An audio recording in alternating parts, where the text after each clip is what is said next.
Le S&P 500, l'indice boursier américain de référence. Il regroupe les 500 plus grandes entreprises américaines cotées en bourse. Il représente à lui seul 80% de la capitalisation boursière des États-Unis. Autant dire que quand le S&P 500 va bien, c'est toute l'économie américaine qui est en pleine forme. Parmi les plus grosses entreprises du S&P 500, on y retrouve Nvidia, Microsoft, Apple, Amazon et Alphabet.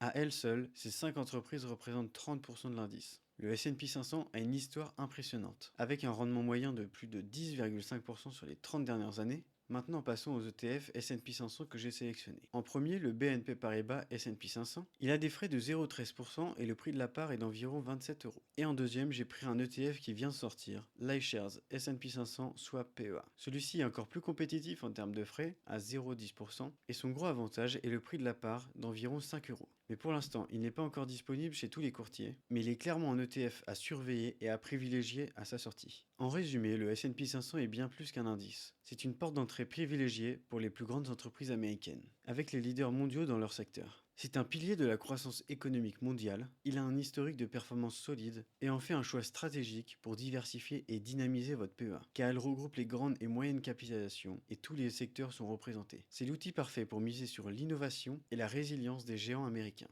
Mais attention, vous êtes exposé à 100% sur les États-Unis, ce qui peut représenter un risque sur le long terme, car on ne sait pas qui sera le leader mondial dans 15 ans.